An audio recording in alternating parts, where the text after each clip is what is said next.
All right, so today I'm gonna begin removing the front strut assembly.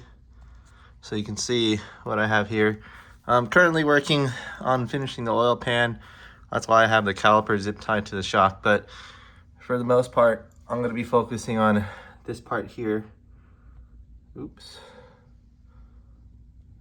Can't zoom in quickly today, but yeah, this part here is the outer tie rod for the RSX, and this is aftermarket. They're using some like other brand, but look what they did.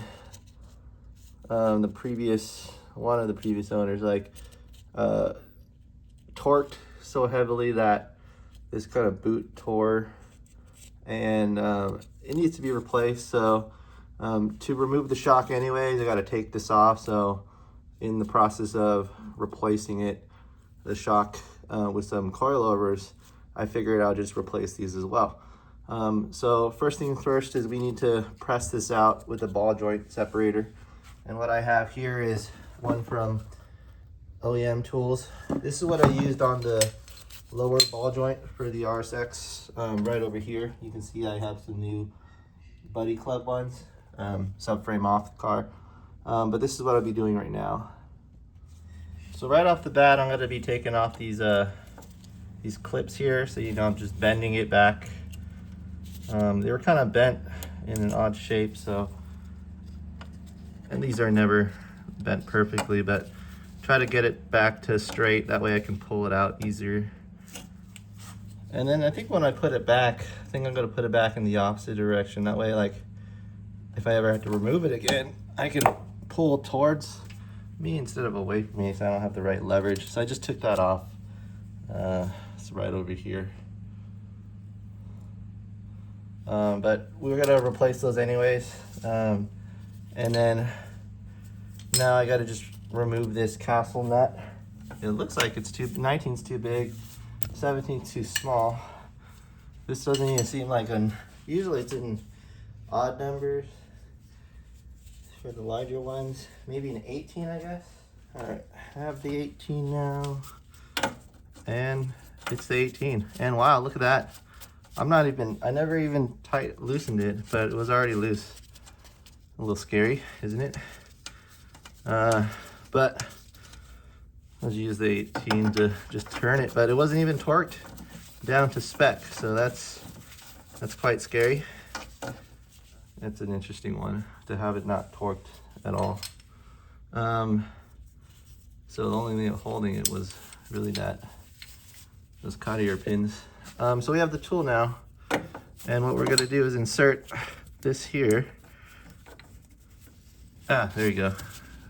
Want to be a little away from the fender well, so I have room to actually tighten it up. So we insert the ball joint separator, and as we tighten here, it's just gonna push up, and it's gonna make that large popping noise. I think I need to invest in some earplugs.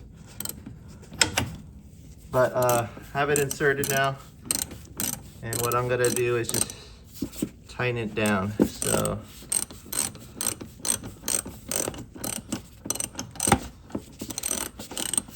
So it should get more firm as I tighten along. There we go. And you guys just heard a pop. And that loud pop is the separation of the ball joint.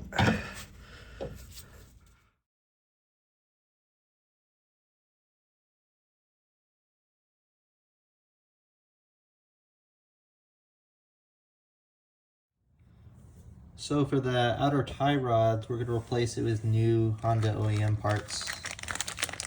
So these are the outer tie rods, part number 53541S7A003. I opened one of them, so I'll show you what that looks like. And so these are the OEM Honda tie rods, replacing it with the kind of aftermarket, non-branded ones that we currently have on the car. And so this is gonna just kind of bring everything back to normal, which is great. That also comes with these nuts So part number 94030 12280. And in this bag, it's 2 of them, 1 per outer tie rod, and that's just gonna spin in this direction here.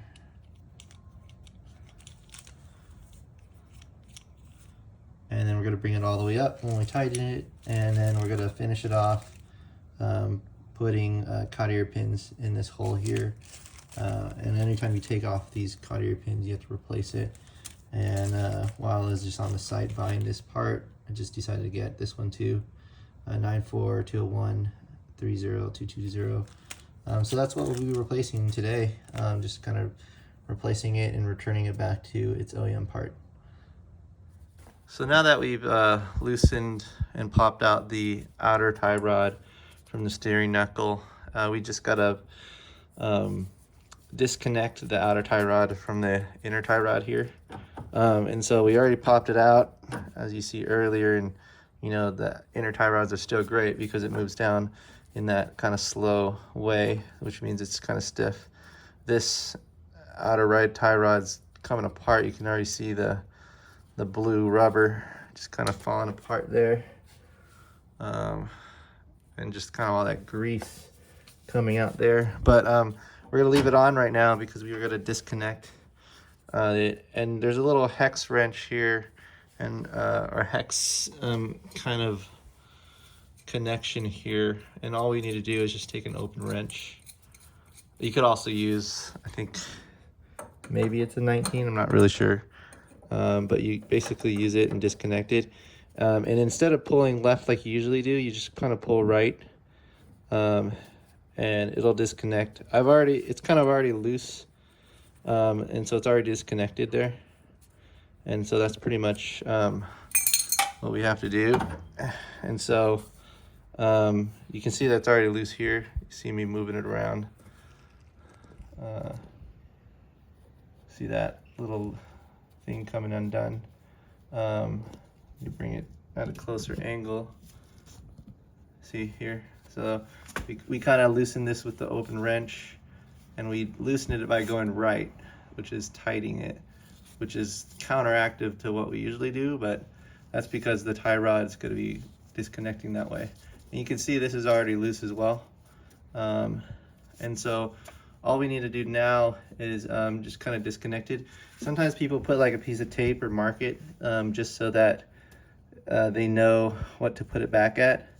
Because our alignment is so off right now, we're just gonna keep it as is and just kind of take it off where it is and then put it back and tighten it, because this whole thing has been kind of wearing down my tires anyways. The toe is really off and everything else. But to loosen this one, now you just spin left. So we go right for this little back bolt here, and then you just turn the outer tie rod right to take it off.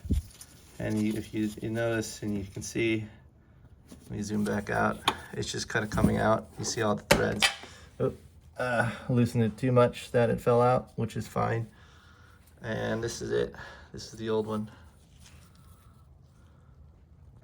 So now we're just going to do a little A/B comparison to these kind of old aftermarket tie rods. I think when I bought it, the guy was saying it was like Mevotech, but for whatever reason, like you saw when I took it off, it was so pressed in. It like whatever they did was tightened so bad that it just ripped the boot off. When I took it off, it was just kind of already off, so it's already, you know, all the grease has come out, it's dirty. This was eventually going to fail completely, so that's why I wanted to replace it. And we're replacing it with these OEM ones here, and so they're intact. They look exactly the same, you know, and so much higher quality. OEM's always good. Some people actually, instead of using these ones here, they do go aftermarket, but when you lower your car, I mean, you can get roll center adjustments in your ball joints, but you can also get inverted tie rods. Some brand like K-Tune has the full set of inner and outer, as well as like Hard Race, I think they have tie rods, even White Line. Different brands here and there have it for different cars. I know for for K-Tune and hard race, they have inverted tie rods that people get as well. But we're going OEM for now. And I'm going to try and use these ones for a bit because we still have the OEM inner tie rods, and I just want to bring everything back to normal and get a feel for the car. So this is what we're going to be replacing today. So now that we've removed this outer tie rod, we're just going to put it aside, throw it away. But we're going to replace it with, like I mentioned, this OEM one here. Much better construction. And so all you have to do is just kind of go back in the reverse order. Like I said, some people put like some tape to like measure where they took it off, if their alignment is still good. A lot of times when you take these off, you have to change your alignment, redo your alignment anyways. But they want to get as close as possible so they don't disrupt the existing one. So that's pretty much it. I'm just gonna line it up here and put it back in its hole, as you can see there. And then I'm just gonna tighten that back lever, that back hex nut. You can see it up here, if you guys can see it right there. So once you get it close enough, now you're gonna turn left to tighten it. And so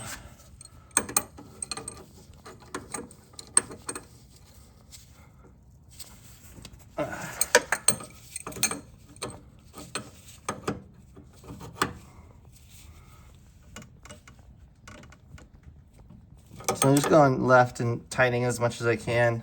They're gonna adjust it and fix it during an alignment, but just kind of getting that in place.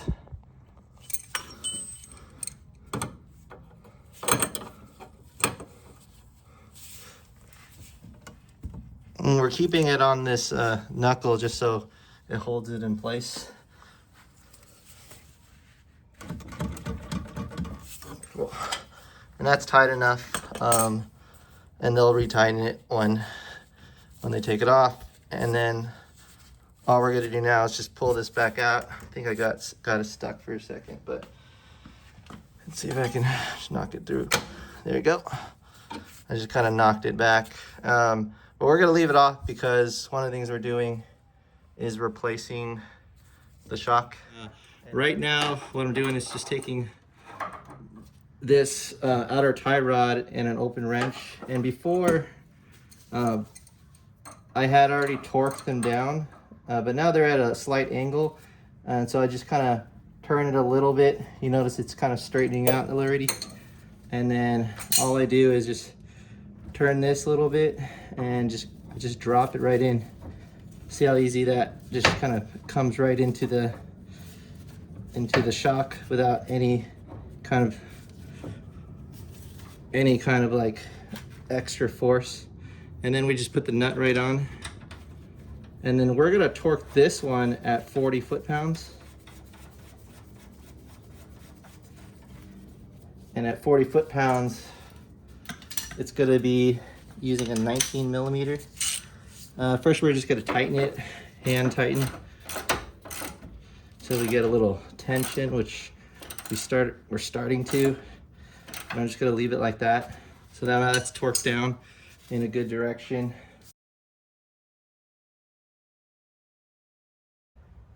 And then we're gonna jump our way to 40 foot-pounds. And the 40 foot-pounds is for the outer tie rod. And the outer tie rod is here. And that's going to be controlled by a 19 millimeter. And we're going to torque that at 40. So put that on snug, and we're just going to go and start tightening it. It's starting to beep.